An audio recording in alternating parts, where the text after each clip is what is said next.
तो आज मैं बात करूंगा अपनी लाइफ की पहली कार खरीदने की जर्नी के बारे में।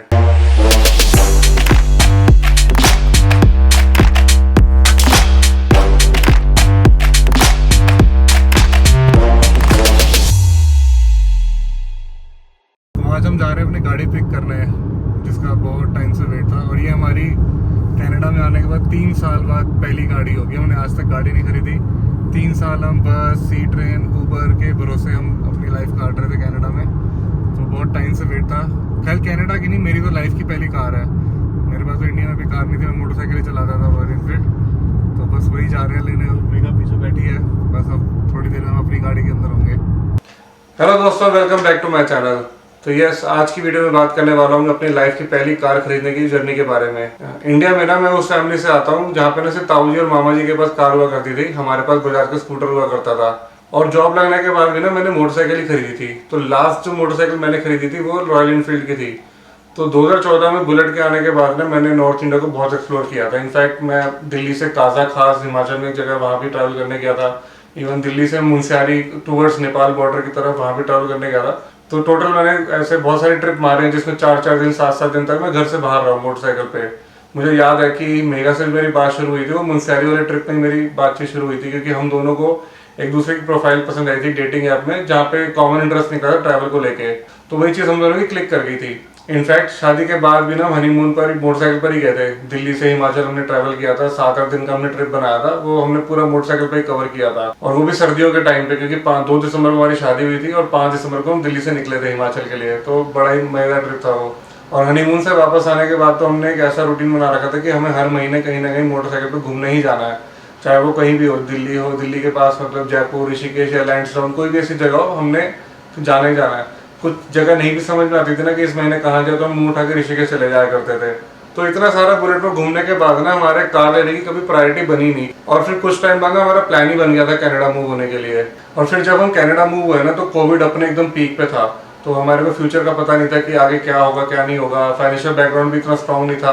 तो उस टाइम पे ना इतनी बड़ी इन्वेस्टमेंट करना मुझे सही नहीं लगा। फिर बीइंग देसी अपनी तरकीबें, अपनी जुगाड़ में लगाने लगे कि कैसे बिना कार के इजीली मैनेज करेंगे। तो सबसे पहले हम दोनों ने डिसाइड किया कि जब तक हम कार नहीं लेंगे ना, तब तक हम डाउनटाउन के कोर में ही रेंट पर रहेंगे। तो जैसे किचनर में हमारे घर के नीचे ही बस स्टैंड हुआ करता था, LRT स्टेशन हुआ करता था। तो पूरी सिटी में हमें कहीं भी जाना होता था तो बहुत इजीली मैनेज होता था। और कैलगरी में भी जब हम डाउनटाउन में रहते थे तो हमारे घर के नीचे एक तरफ सेफवे था, एक तरफ कोऑप था। तो ग्रोसरी का भी सीन एकदम बढ़िया था हमारे लिए। प्लस सी ट्रेन जो स्टेशन था हमारे घर के पास, वो भी बहुत ही पास था। तो कभी कभी जैसे हम कभी कॉस्को चले जाते थे या इंडियन स्टोर चले जाते थे, तो बहुत सारा सामान अगर हो जाता था तो वापसी में हम कैब बुक कर लिया करते थे।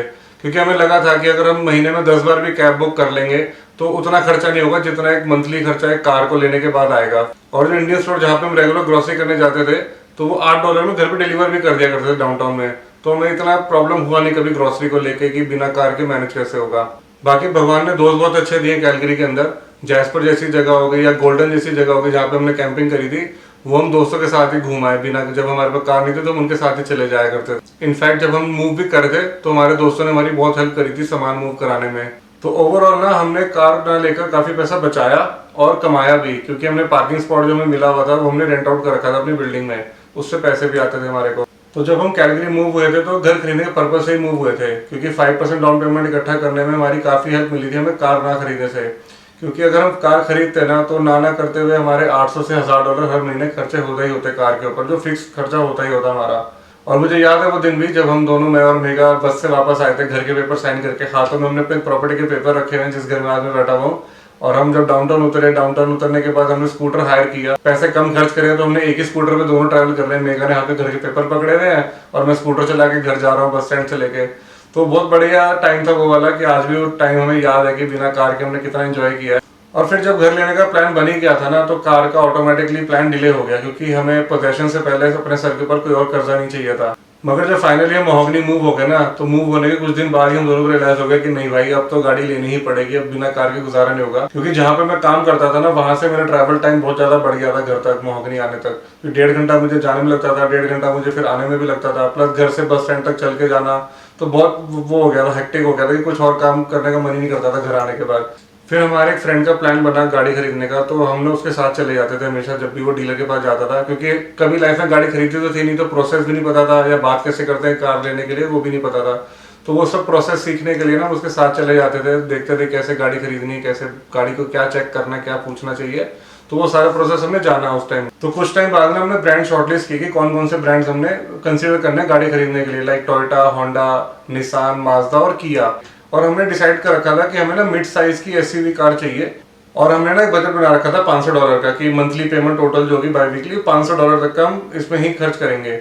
और ऐसा कभी होता नहीं है लाइफ में, आप जितना भी बजट बना के जाते हो उससे ऊपर का ही खरीदते हो। तो सबसे पहले हम लोग गए टोयोटा के शोरूम में RAV4 देखने, और उनके पास नई गाड़ी तो अवेलेबल नहीं थी, लेकिन वो हमें पुश कर रहे थे पुरानी गाड़ी खरीदने के लिए, जो कि 2-3 साल पुरानी थी और ऑलमोस्ट नए के प्राइस पे बेच रहे थे, ये बोलकर कि नई बड़ी डिमांड है, बड़ी डिमांड है। तो हमने कहा नहीं, हमें पुरानी नहीं खरीदनी इतने कम डिफरेंस में प्राइस के। और ऊपर से जो वहाँ की सेल्स टीम थी ना, बहुत अच्छे से डील भी नहीं कर रही थी, बहुत प्रेशर दे रही थी, तो मजा भी नहीं आ रहा था उनसे डील करने में।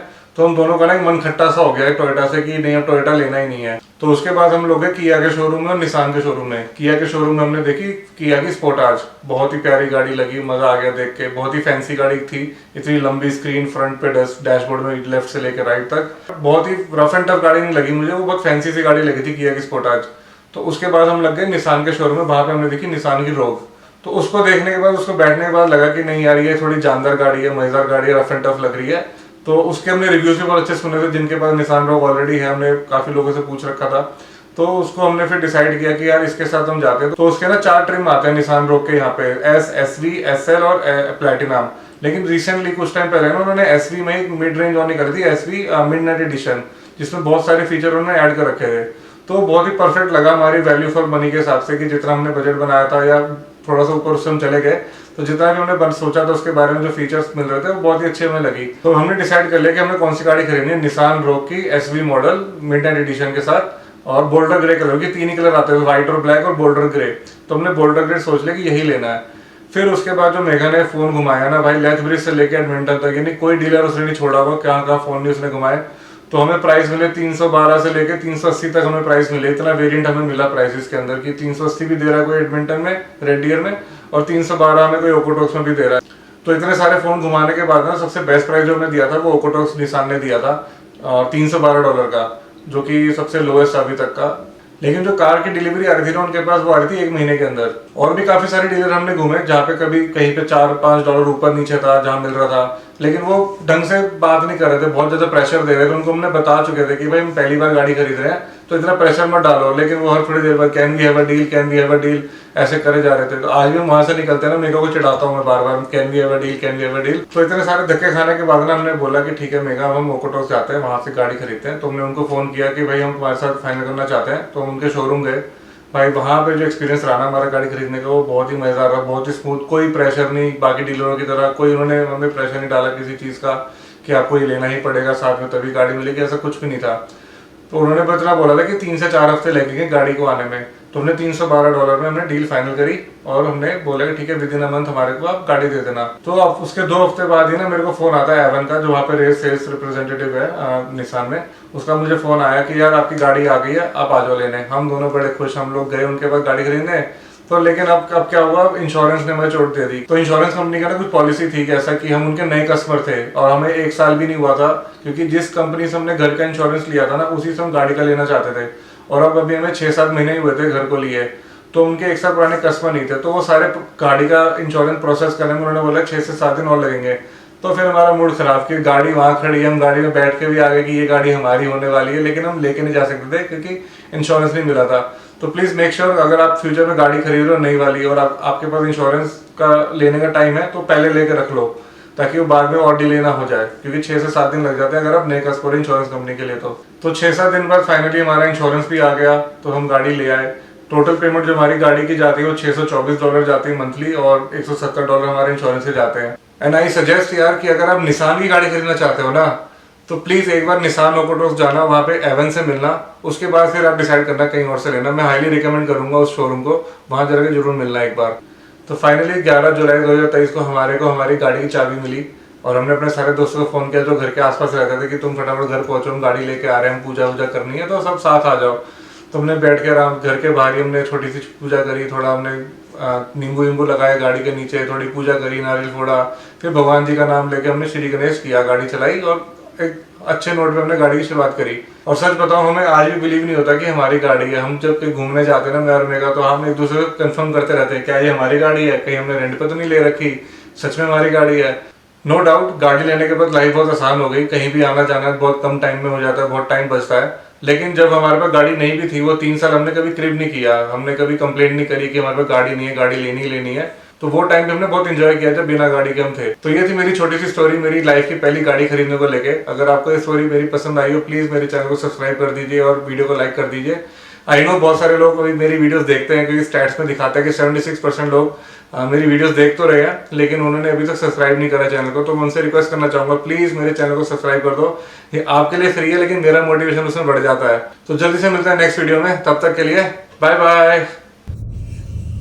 फाइनली निशान पागल है। ट्राई तो करें नई गड्डी भाई अपनी ना बजाए।